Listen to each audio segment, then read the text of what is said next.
चुनिंदा है भीम तुम्हारे के भी जिंदा है, भीम तुम्हारे के भी जिंदा है। बचपन से लेकर मरने तक तुमने तो संघर्ष किया, हम सबके अधिकार की खातिर हर पल दिल का दर्द लिया।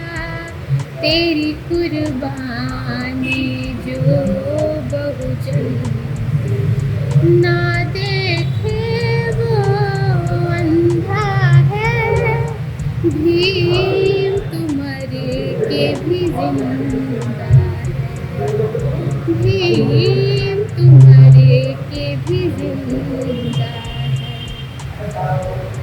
इसकी अगली लाइन में मैं माता रमाबाई का जिक्र करूंगी, क्योंकि अगर बाबा साहब हमारे समाज की लड़ाई लड़ पाए तो उसके पीछे माता रमाबाई का हाथ था। तो मैं कहना चाहती हूँ, माता रमाई बेच के उपले फीस तुम्हारी भरती थी, माता रमाई बेच के उपले फीस तुम्हारी भरती थी। बच्चे भूखे रहते थे पर शिकवा कभी न करती थी। तो बाबा साहब क्या कहते थे? कहता था ऐ राम तुमसे दिल मेरा शर्मिंदा है, भीम तुम्हारे के भी जिंदा है, भीम तुम्हारे के भी जिंदा है।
कि वो मंच पे अपना स्थान ग्रहण करें।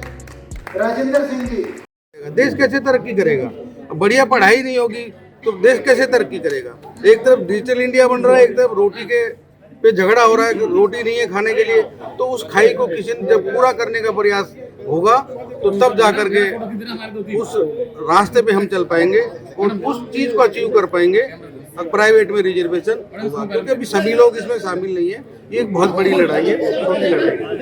देखिए, हमारे पार्लियामेंट में 131 सांसद हैं और वो सांसद इस बात को नहीं समझ पा रहे हैं कि समाज हमारा जा कहाँ रहा है। बाबा साहब ने अगर पॉलिटिकल रिजर्वेशन की जो बात की तो संख्या की दृष्टि से तो पॉलिटिकल रिजर्वेशन मिल गया, लेकिन वो वहां जा करके सिर्फ पार्टी की गाइडलाइन पे ही काम करते हैं, समाज के प्रति कोई काम नहीं करते हैं। ये मैं खुले मंच में मैं ये कहना चाहता हूँ, अगर वो सारे लोग मिल जाएं, 131 सांसद समाज की बात करें और इधर पढ़े लिखे लोग अगर एक साथ बात करें तो पार्लियामेंट में सरकार पे दबाव बनाया जा सकता है और इस चीज़ को हासिल किया जा सकता है। मजबूरी क्या है कि उनका व्यक्तिगत उनके इंटरेस्ट है, वो चाहते हैं कि हम दिखे तो इधर और खड़े हों वहाँ, उस तरह की सोच है। दोगली सोच रखते हैं। आए तो हम समाज से, सिर्फ खड़े होने में तो लगेगा हम समाज में हैं, लेकिन वो नजर उधर आने चाहिए। उस तरह की सोच रखते हैं। जब तक उनकी काउंसलिंग नहीं होगी, पढ़े लिखे सांसद नहीं आएंगे। गिनती पूरी करने के लिए ऐसे सांसद आते हैं जो कभी ना पढ़ना जानते हैं, ना लिखना जानते हैं, ना वो समझना चाहते हैं चीजों को, ना वो बाबा साहब को पढ़ते हैं। वो क्या पढ़ते हैं वो हमें नहीं पता। ये पॉलिटिकल आरक्षण खत्म इतनी आसानी से होने वाला नहीं है, क्योंकि वो लोग पार्टियों के साथ जुड़ गए हैं और जितने लोगों को वो जिनको चाहते हैं उनको खड़ा करके जिता लेते हैं, अपना बेनिफिट साध लेते हैं, सरकार बना लेते हैं। तो मुझे नहीं लगता पॉलिटिकल आरक्षण ये खत्म होगा। ये तो उनके लिए एक बढ़िया चीज़ मिल गई है। उनसे जो चाहो वो करवा लो, जो चाहो वो रेजोल्यूशन करा लो, जो चाहो कैबिनेट में पास करा लो, जो चाहो पार्लियामेंट में पास करा लो, जो चाहे विधानसभा में पास करा लो। जो पार्लियामेंट में स्थिति है वो स्थिति स्टेट गवर्नमेंट में भी एक जैसी स्थिति है। वो संपादक थे, लेखक थे, पत्रकार थे, अर्थशास्त्री थे, समाजशास्त्री थे, दर्शन शास्त्री थे। और बाबा साहेब किसी एक कौम के नहीं, किसी एक धर्म के नहीं, पूरी दुनिया के, पूरी मानवता के नेता थे।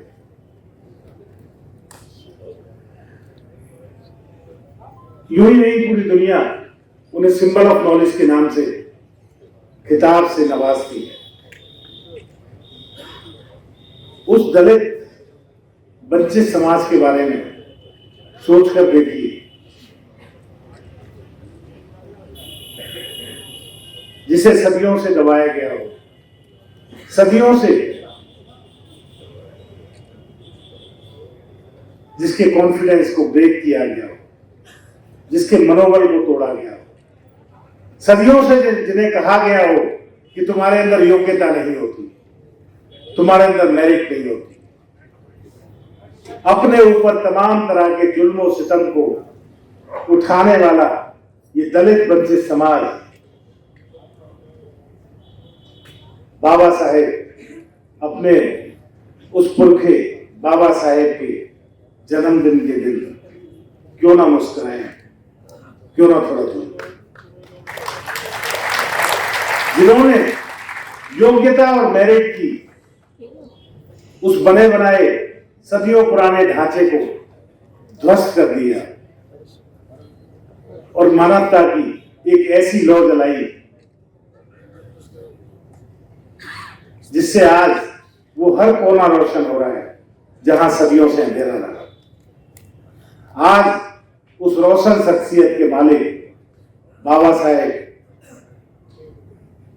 को याद करने का दिन, जश्न का दिन है, गीतों का दिन है, दीपों का दिन है।